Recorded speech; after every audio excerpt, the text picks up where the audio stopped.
Salut à tous, bienvenue sur Super Moi TV. Nouvelle interview aujourd'hui avec Élise. Je suis dans son cabinet. Très sympa. Alors je vais vous expliquer. Finalement, Élise est à la fois, elle a deux métiers, aide-soignante et massothérapeute et réflexologue plantaire. J'espère que j'ai bien dit. Voilà.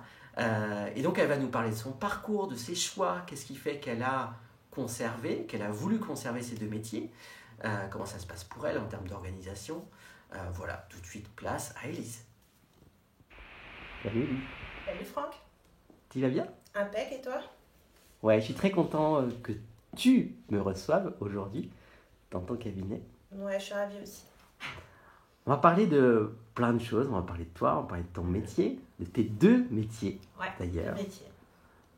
L'un qui est infirmière, Aide-soignante. aide-soignante, Ouais. voilà, et l'autre qui est massothérapeute et réflexologue plantaire. C'est ça. Voilà, pour être plus précis. J'ai une première question pour toi qui est est-ce qu'enfant, tu te prédestinais à ces métiers-là, à ces métiers d'accompagnement, de santé? Est-ce qu'il y avait quelque chose de cet ordre-là ou pas? Alors enfant, j'ai toujours été un peu une petite fille qui s'occupait des autres. Ouais. Donc je pense que en fait j'avais déjà ça en moi. Dès qu'il y avait quelqu'un qui tombait, dès qu'il y avait quelqu'un de malade, voilà, j'étais toujours là à m'occuper des autres. Donc je pense que en fait ça s'est fait tout seul. Je savais très vite la voie où je voulais aller et c'était dans le médical. Ouais, très vite, dès le collège, à peu près. Ouais, parce que ça aurait pu être l'accompagnement psychologique, ça aurait pu être... mais finalement, c'était la santé, quoi. Ouais, c'était le soin. Vraiment le soin. En sixième, je savais où aller et je savais mon école. Dès la sixième, en fait. Ouais, c'était très très tôt pour moi. Très très tôt, j'ai pas eu besoin de faire beaucoup de recherches, je savais où j'allais. Waouh. Ouais, vraiment. Il y a eu des... Est-ce qu'il y a eu des gens qui t'ont à la fois poussé, inspiré, ou une situation où tu t'es dit non, non, je sais que c'est ça, et est-ce que tu as rencontré des gens dans le métier, par exemple? Eh ben écoute, dans ma famille, j'ai personne dans le médical. Ouais. Alors vraiment, je peux pas dire que j'ai été inspirée par un papa qui était dans le médical ou autre.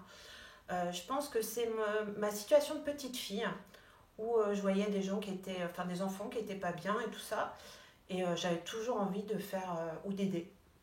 Donc du coup, non, j'ai pas eu forcément d'inspiration, tu vois. Ouais, c'est venu... C'est vraiment venu le plus naturel possible, quoi. Hmm. Vraiment mon envie d'aller vers ça.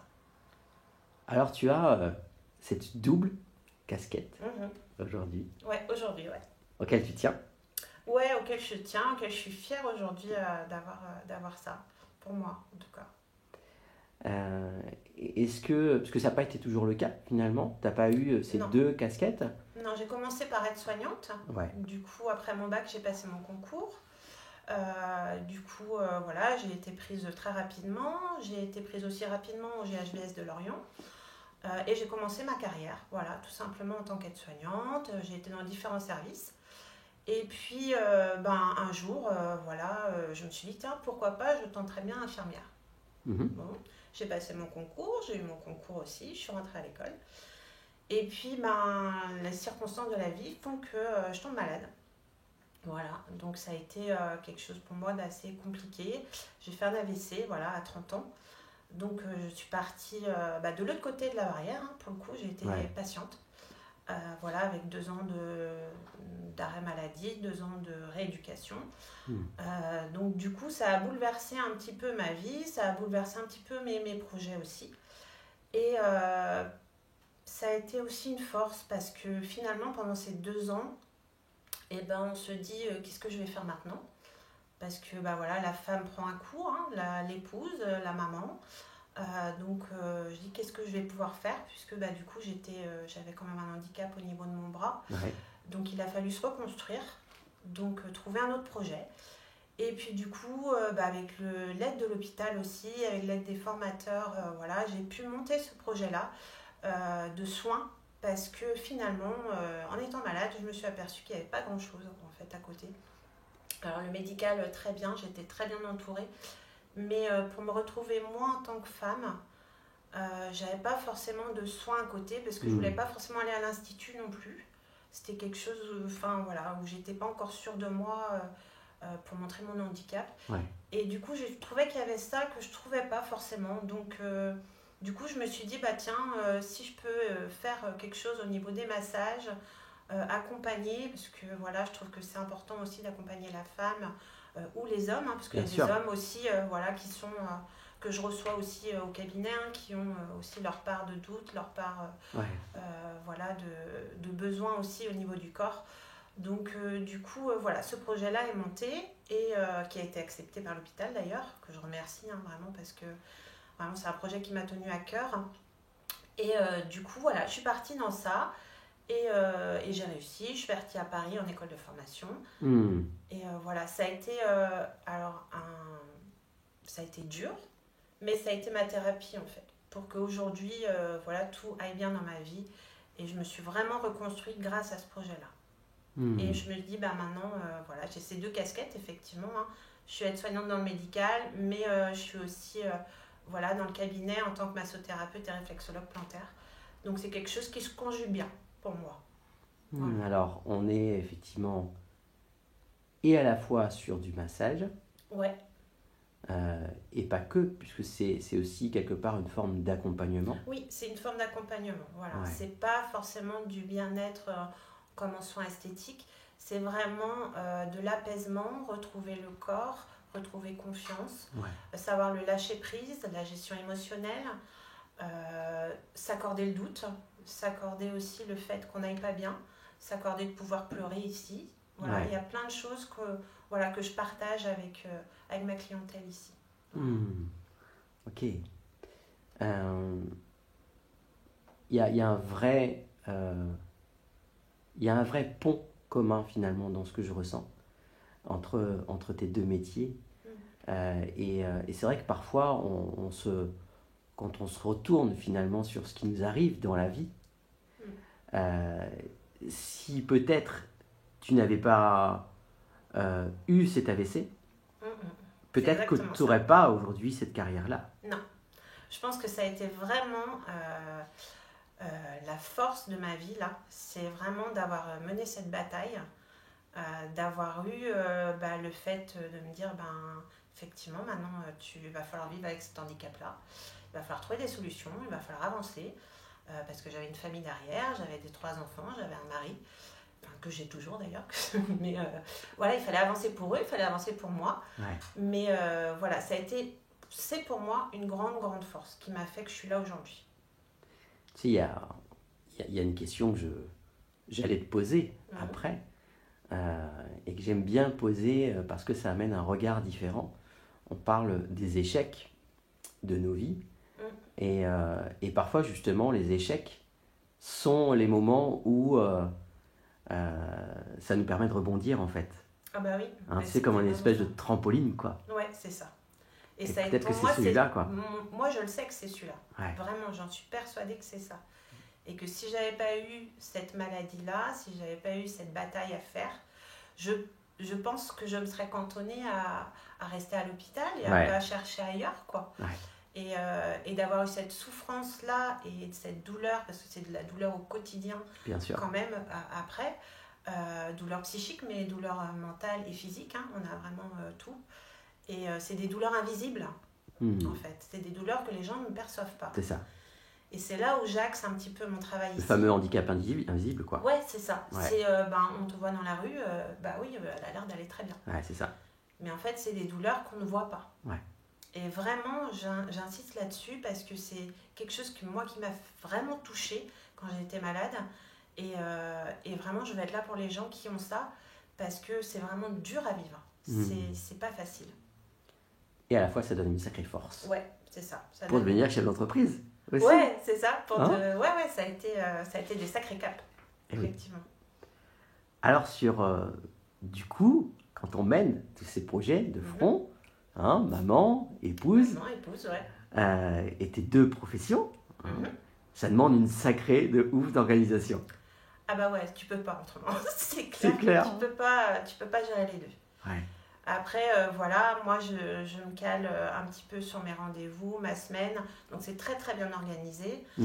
Et voilà, ici, voilà, c'est organisé sur mes 2 jours. Donc voilà, à partir de là, voilà, ça roule. Ouais. Puis il y a des périodes, comme on a vu là, par rapport au Covid notamment, avec des priorités, avec des choses ouais. à... Ouais, et de l'anticipation. De l'anticipation, de l'organisation, de la bonne communication auprès de sa clientèle aussi. Ouais. Voilà, mes clients savent aussi que voilà, la situation sanitaire m'oblige quelquefois à décaler.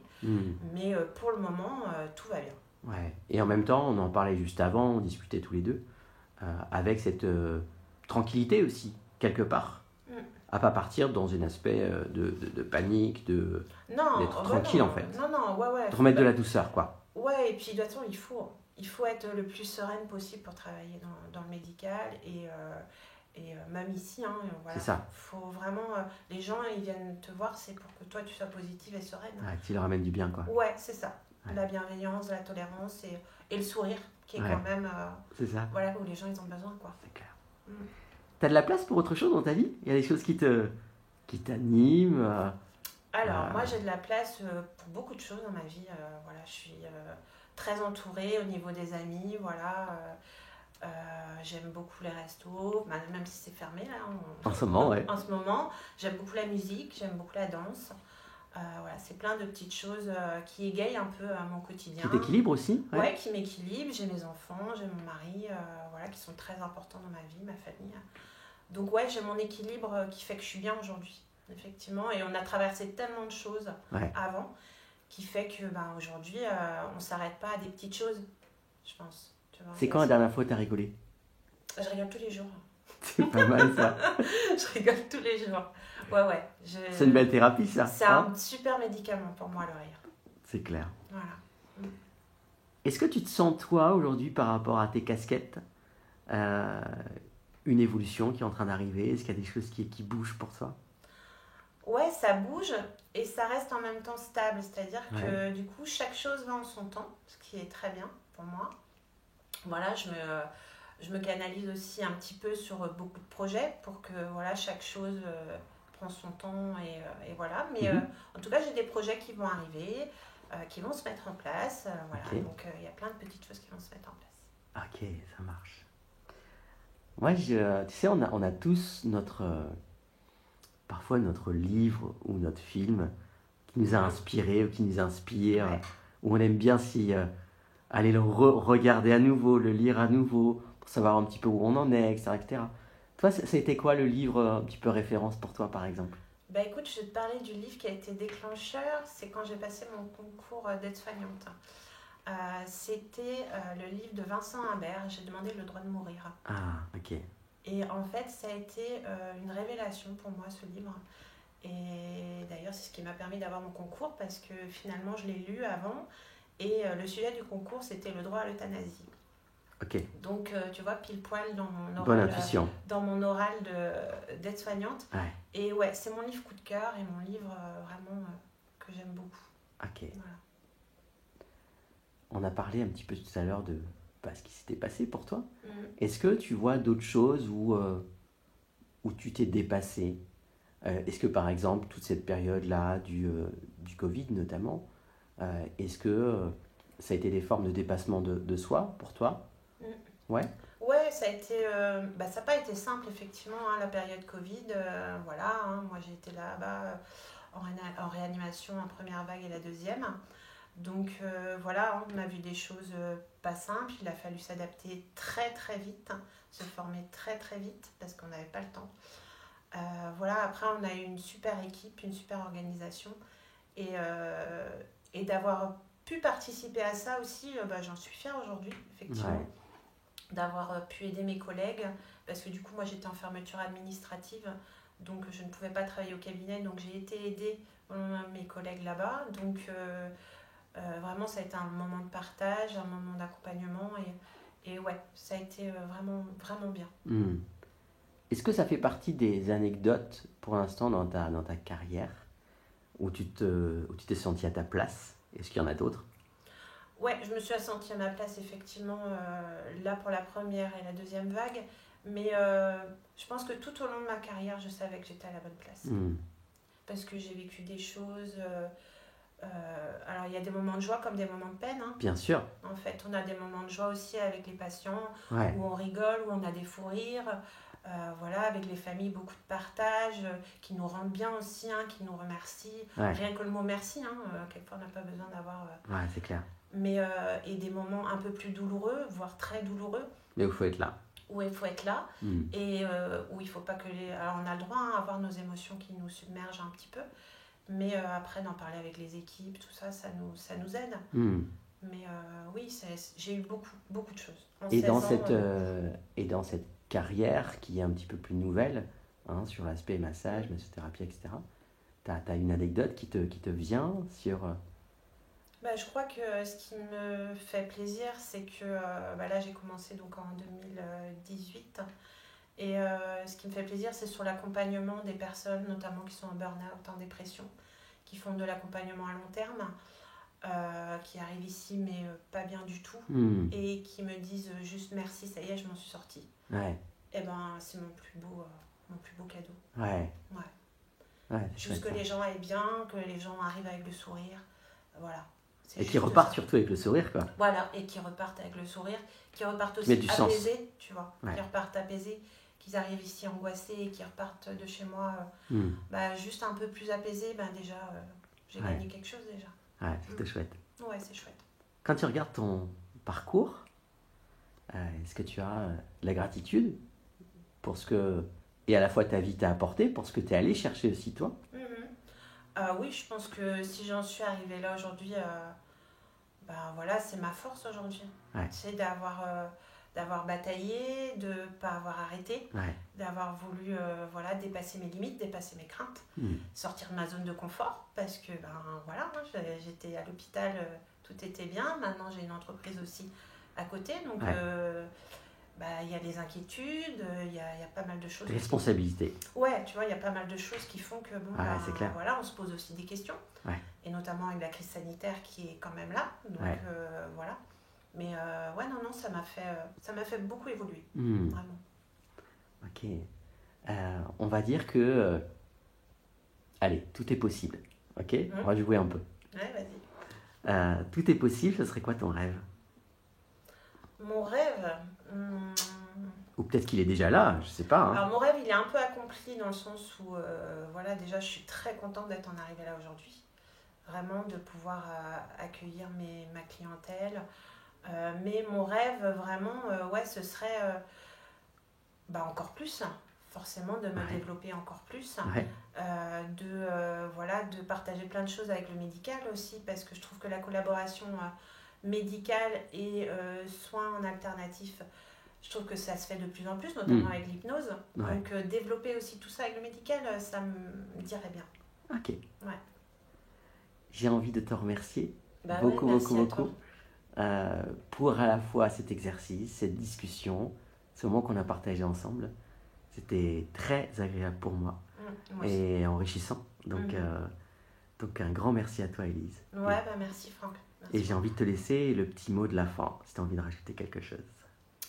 Moi, si vous voulez venir me voir, il n'y a aucun problème. Voilà. Et puis, j'essaierai de vous accompagner le plus possible. Voilà. Merci, Élise. De rien.